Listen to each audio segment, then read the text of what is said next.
नमस्कार साथियों, पाक का सबसे बड़ा झूठ पकड़ा गया है। पाकिस्तान के प्रधानमंत्री शहबाज शरीफ और उसके जो जनरल हैं आसिफ मुनीर, दोनों कितने बड़े प्रोपेगेंडा फैलाने वाले लोग हैं।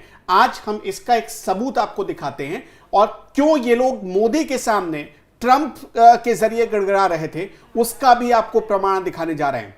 बहुत ध्यान से कुछ आपको वो बातें बताने जा रहे हैं जो अब तक किसी ने नहीं बताई है, इसलिए आखिर तक इस वीडियो को जरूर देखिएगा। मेरे साथ मेरे सहयोगी पंकज मौजूद हैं, उनके पास कुछ डिटेल है। पंकज, आप जरा समझा पाएंगे ये जो आपने पीछे अपने जो मैप्स वगैरह लगा रखे हैं, क्या है ये? सबसे पहले मैं जानकारी दे दूं कि अमेरिका का डिपार्टमेंट ऑफ एनर्जी, इसकी एक टीम पाकिस्तान लैंड की है। कब? उस टीम का नाम है, उस टीम का कोड है A03192 और आज ये लगभग 11 बजे पाकिस्तान में लैंड की है। वो मैप एक बार दिखाइए। और वो टीम जो है क्या जांच करने जा रही है पता है? रावलपिंडी का नूर खान बेस। और महत्वपूर्ण क्यों है? इसलिए महत्वपूर्ण है कि रावलपिंडी के नूर खान बेस के पास पाकिस्तान ने अपने न्यूक्लियर वेपन्स को छुपा कर रखा है। कहा यह जा रहा है कि जो अमेरिका की जो डिपार्टमेंट ऑफ एनर्जी की जो टीम है वो इंस्पेक्शन करेगी। भारत ने जो ड्रोन मारे थे उससे उस न्यूक्लियर जहां पे वॉरहेड छुपा के रखा है उस जगह को कितना नुकसान पहुंचा है। यह बहुत महत्वपूर्ण है। ये तो ऊपरी ऊपरी खबर है। अब इसके अंदर की कहानी समझिए। पाकिस्तान ने जो न्यूक्लियर धमाके किए थे या न्यूक्लियर टेस्ट किया था, उसके बाद उसने जो वॉरहेड तैयार किए हैं वो चीन की निगरानी में किए हैं और चीन ने ही कैसे छुपाना है, कहां पे रखना है, ये पूरा का पूरा इंफ्रास्ट्रक्चर तैयार किया है। तो आसान शब्दों में कहें कि अमेरिका के पास अब चीन के न्यूक्लियर इंस्टॉलेशंस का जो पूरा प्लान है, जो उनका स्ट्रक्चर है, उस तक एक्सेस मिल गया है। वो जाके वो देखेगी कि कैसे छुपाया रहे। दूसरी बात, ये पूरी घटना ये साबित करती है कि आप सभी को पता है कि पाकिस्तान की आर्मी में एक प्रो यूएस लॉबी है, एक प्रो चाइना लॉबी है। तो जब से ये सीज फायर हुआ तब से प्रो यूएस लॉबी बहुत एक्टिव है, हावी है। और लगातार आप देख रहे होंगे कि पाकिस्तान की ओर से जो खबरें आ रही है, जैसे शहबाज शरीफ ने जो ट्वीट किया है उसमें सिर्फ और सिर्फ डोनाल्ड ट्रंप की तारीफ है। डोनाल्ड ट्रंप ने ये किया, डोनाल्ड ट्रंप हमारा दोस्त है, ये गुणगान है। चाइना का मेंशन नहीं है उसमें, जरा भी नहीं। ये ट्वीट दिखाइए एक बार। तो मैं चाहता हूं कि शहबाज शरीफ ने जो ट्वीट किया है एक बार उसको देखिए और उसके मीनिंग समझिए। ये कहते हैं कि मैं ग्रेटफुल हूं अमेरिका के प्रेसिडेंट के प्रति, उनके लीडरशिप के प्रति जिन्होंने ग्लोबल पीस और सबसे बड़ी बात की जो साउथ एशिया में जो लॉन्ग लास्टिंग पीस यानी शांति के लिए जो पहल किया उसके लिए वो आभारी हैं वो उनके। फिर आगे लिखते हैं, for decades Pakistan and US have been partner, मतलब पाकिस्तान यूएस हमेशा से पार्टनर रहा है और हम लोग म्यूचुअल इंटरेस्ट को एक दूसरे के प्रोटेक्ट करते हैं। और कुल मिला के फिर से वो डोनाल्ड ट्रंप को पाकिस्तान का ग्रेट पार्टनर बता रहे हैं और ये कह रहे हैं कि हम लोग का पार्टनरशिप और मजबूत होगा। इस पूरे ट्वीट में and investment but other areas, मतलब कि सिर्फ ट्रेड में नहीं, एरिया में। अब देखिए, डोनाल्ड ट्रंप एक जगह, फिर दूसरी जगह, फिर अब पार्टनर्स की बात करिए। देखिए, पार्टनर एक जगह बता रहे हैं, पाकिस्तान यूएस, फिर दूसरी जगह पार्टनर बता रहे हैं। मतलब 3 जगग उन्होंने यूएस और पाकिस्तान को बताया है कि ये बहुत पुराने पार्टनर हैं। और ये ट्वीट कब का है? ट्वीट कब का है? 3:51 दोपहर 11 मई का ट्वीट है।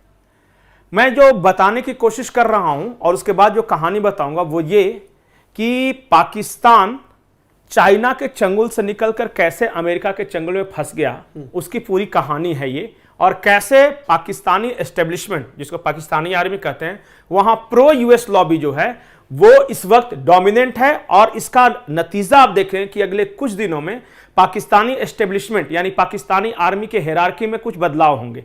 मुनीर के अमेरिका जाने की खबर है। बिल्कुल बिल्कुल, वो अमेरिका में अब पैरवी कर रहे हैं, उनके साथ अपना रिश्ता ठीक करने की कोशिश कर रहे हैं। अब कहानी का दूसरा हिस्सा सुनिए। स्कर्दू नाम का एक जगह है पाकिस्तान में। अमेरिका बहुत लंबे वक्त से यह कोशिश कर रहा था कि स्कर्दू में एक अमेरिकन बेस या अमेरिका का प्रेजेंस हो।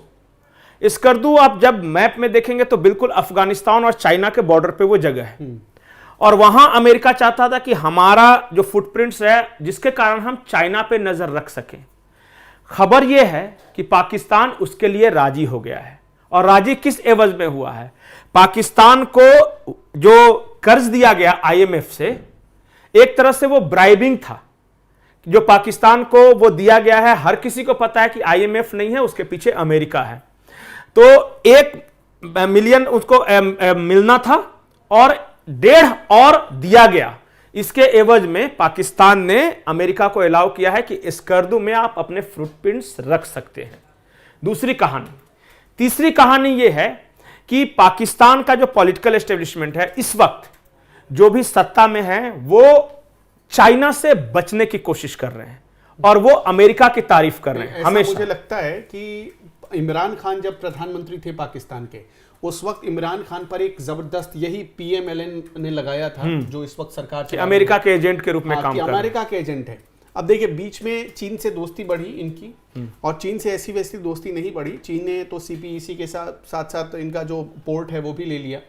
लेकिन अब क्या है कि चूंकि अमेरिका ने इनको भारत से बचाया है, और जो आप ये मैप देख रहे हैं इसका कनेक्शन क्या कहीं ऐसा तो नहीं है, जरा सोचिए, भारत ने कुछ उनके वॉरहेड्स को टारगेट करने की कोशिश की, कुछ बड़ा नुकसान हुआ है और अमेरिका को लगता है कि आगे बड़ा खतरा हो जाएगा, इसलिए टीम भेजना पड़ा अपने एनर्जी डिपार्टमेंट की। अमेरिका का कंट्रोल अगर चाइना ये पाकिस्तान के न्यूक्लियर इंस्टॉलेशंस के पास बढ़ता है तो चिंता चीन के लिए है।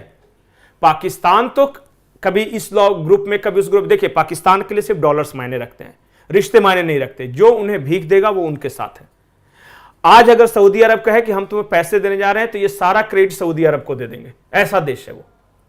तो आपने देखा होगा कि जब से ये पहलगाम का इंसिडेंट हुआ है, चाइना ने ही बड़ा संयमित बयान दिया है कि दोनों देशों को शांति से, कल यहां तक कहा कि दोनों हमारे पड़ोसी हैं। तो चीन डिस्परेशन में, जब डोनाल्ड ट्रंप ने यह ट्वीट किया कि हमने शांति समझौता कराया, तो चीन की तरफ से डिस्परेशन में एक बयान आया कि हम पाकिस्तान के साथ हैं। दरअसल वो पाकिस्तान को अपने हाथ से जाने नहीं देना चाहता। लेकिन पाकिस्तान में 2 तरह के लोग हैं। एक जो थिंक टैंक है वो ये कहता है कि हम अमेरिका के साथ है, अमेरिका ने हमें इतना पुराना पाला पोसा बड़ा किया है। दरअसल पाकिस्तान तो वेस्ट का ही बच्चा है ना। पाकिस्तान को बनाने में चाहे ब्रिटेन का हाथ हो, उसको बाद में पालने पोसने में अमेरिका का हाथ हो। यहां तक कि जब ओसामा बिन लादेन वाला प्रकरण हुआ और पूरे अफगानिस्तान में जो कैंपेन चला, तब तक तो बिल्कुल अमेरिका के साथ था। उसके बाद अमेरिका ने जब पैसे देने बंद कर दिए, तब वो धीरे धीरे चीन की तरफ बढ़ने लगा। और इमरान खान जब तक थे, तब तक इमरान खान ने यह आरोप लगाया था कि मेरे तख्ता पलट में अमेरिका का हाथ है, और जानबूझ के ये बात सही है। और उस वक्त एक प्रो अमेरिकन गवर्नमेंट यहां एस्टेब्लिश करने की कोशिश की गई पाकिस्तान के अंदर, जिसका चेहरा थे शहबाज शरीफ। और नवाज शरीफ, शहबाज शरीफ सब एक ही हैं। और उन्होंने क्या किया, जब ये पूरा विवाद चल रहा था पहलगाम का, ये जब भारत अटैक करा था, उस वक्त नवाज शरीफ ने सबसे पहले अमेरिका में फोन किया था, मदद मांगी थी कि शांति समझौते के लिए आप पहल कीजिए। तो उस वक्त कहा था कि this is not my business. लेकिन जब असीम मुनीर गए और उन्होंने, और जब दुनिया में यह खबर आने लगी कि इनके न्यूक्लियर इंस्टॉलेशंस पे जब हमला हुआ, तो अमेरिका को लगा कि यहां से अब खतरा बढ़ने वाला है। तब उन्होंने पहल की कि भारत के साथ कैसे तरह शांति कराया। और अब अमेरिका की टीम आ रही है यहां पे, और अमेरिका ने डॉलर्स दिए हैं। पाकिस्तानी आर्मी के अंदर प्रो यूएस लॉबी बिल्कुल अभी एक्टिव है।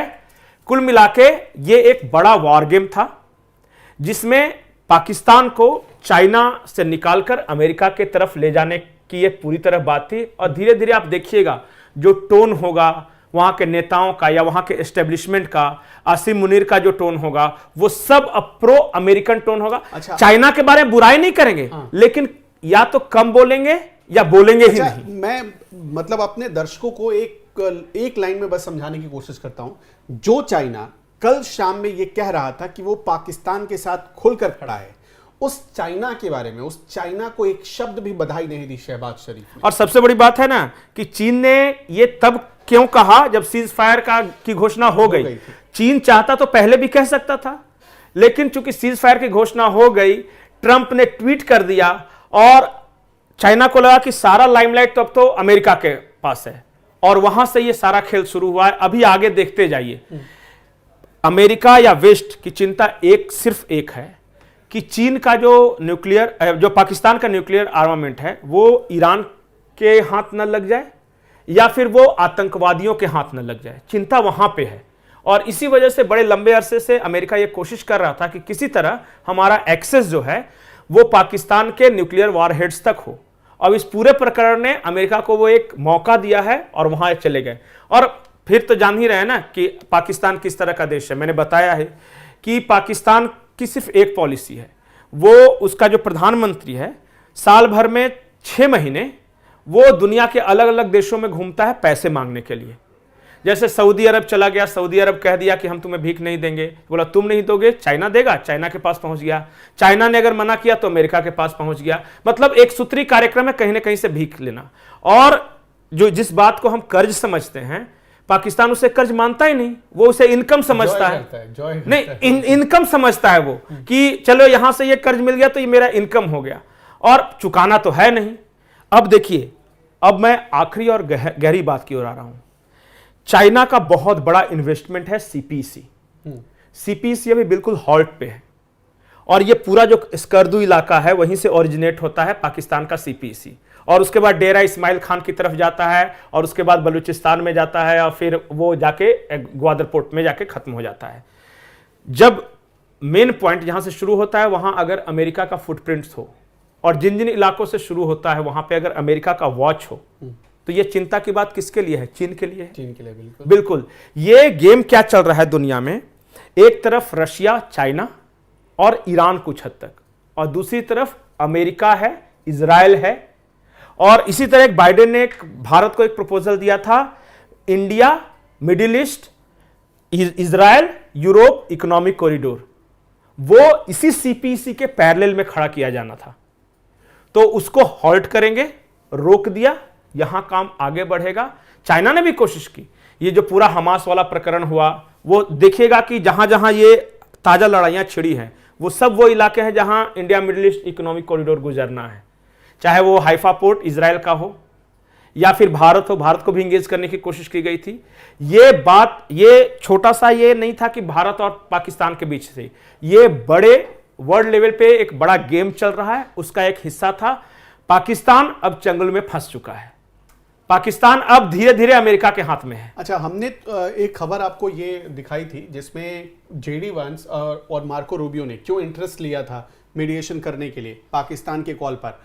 उनको ऐसा लग रहा था कि भारत का अगला टारगेट जो नूर बेस है, नूर खान बेस, वहां के पास ही मौजूद, कुछ ही मीटर की दूरी पर मौजूद जो न्यूक्लियर प्रोग्राम चल रहा है पाकिस्तान का, कहीं वो ना बन जाए। और वो बना तो बहुत बड़ा एक चीज और है कि आपने कुछ गौर किया कि पहलगांव हादसा कब हुआ? जब जेडी वेंस इंडिया में थे। फुल ऑब्जर्वेशन में सब कुछ हो रहा है। उसके बाद कल जो जिस बात का आप जिक्र कर रहे थे, अमेरिकी मीडिया में बड़ा सब्टल लैंग्वेज में ये छपा है, वो लिखता है कि on the basis of specific information, उन्हें पता चला, हाँ बिल्कुल इंटेल रिपोर्ट है, कि अचानक ये एस्केलेशन बढ़ सकता है। ये कुछ नहीं था, जैसे ही नूर खान पे अटैक हुआ और उनके न्यूक्लियर जो जहां पे वो छुपा कर रखे थे उसके ठीक बगल में भारत का ड्रोन गिरा, उसी वक्त से अमेरिका एक्टिव हो गया था, और ये सारा गेम प्लान का हिस्सा था। पाकिस्तान, कुल मिलाकर कहानी का सारांश यह है कि पाकिस्तान अब धीरे धीरे अमेरिका के ट्रैप में फंस गया है।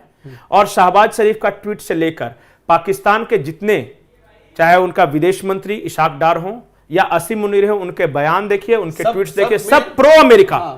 अब चाइना गौण और अमेरिका शुरू, ये हो गया है। ये जब धीरे धीरे और चीजें क्लियर होंगी तो समझ में आएगा। जब अमेरिकन टीम पाकिस्तान के जब न्यूक्लियर वॉरहेड्स तक पहुंच जाएगी, उनको इंस्टॉलेशन देगा कहां पे कैसे छुपाया है, क्या किया है, तो समझिए कि वो चाइना का बनाया हुआ चीज है, वहां तक अमेरिका पहुंच गया है। तो दर्शकों, अभी भी अगर आपके मन में कोई कंफ्यूजन है कि भारत ने कदम पीछे खींच लिए, तो उम्मीद करते हैं कि इस वीडियो से बहुत सारी चीजें आपके मन में क्लियर हुई होंगी। देखिए, कुछ पाकिस्तान तो हमेशा से प्रोपेगेंडा फैलाने का मास्टर रहा है। इस बार भी उसके प्रधानमंत्री, उसके जनरल ने वही किया। लेकिन पाकिस्तान के अंदर जो कुछ लोग हैं, जो पढ़े लिखे लोग हैं, वो कम से कम समझ गए हैं कि इस वॉर के सिचुएशन में पाकिस्तान की हालत कितनी खराब हो गई। एक चीज और मैं बता रहा हूं, उन्होंने बाकायदा अपनी मीडिया को समझाया भी, लेकिन अब चूंकि मीडिया वहां मुनीर के इशारे पर नाचने वाली है, तो फिर एक चीज और बता रहा हूं कि ये जो मैं Bharat middle east economic corridor है, भारत उसका इंटीग्रल हिस्सा है। मैं ये बता रहा हूं कि भारत, इजराइल, सऊदी अरब, कतर और फिर बाद में फिर वेस्ट और अमेरिका शुरू हो जाता है। ये सारे जो पार्टनर्स हैं वो अमेरिका के पार्टनर्स हैं। सिर्फ एक हर्डल था उस पूरे India middle east economic corridor में, पाकिस्तान बगल में था जहां से ये गुजरना था। पाकिस्तान को अगर वो अपने तरफ कर लेते हैं तो वो पूरा middle east economic corridor secure हो जाता है, उसका अब कोई खतरा नहीं है। इसलिए ये सारा गेम प्लान रचा गया है। Everything is about business, everything about trade, और वो ट्रेड के लिए ही अब बिजनेस के लिए सब कुछ हो रहा है। और एक महत्वपूर्ण बात है ईरान के पर्सपेक्टिव में, भारत ग्वादर पोर्ट के पैरेलल एक चाबहार पोर्ट बना रहा था ईरान में। अभी ग्वादर पोर्ट का पूरा प्रोजेक्ट तो चाइना का ठंडे बस्ते में है ही, चाबहार पोर्ट के बारे में भी खबर है कि फिलहाल भारत ने उसे ठंडे बस्ते में डाल दिया है। ईरान बार बार अपील कर रहा है कि इसको थोड़ा जल्दी करो, जल्दी करो। भारत कह रहा है कि इतनी जल्दी क्या है, थोड़ा ठंड रखो। तो दर्शकों, आपको इस खबर पर क्या कहना है? कमेंट बॉक्स खुला हुआ है, अपनी राय हमें जरूर बताते चलिएगा। नमस्कार।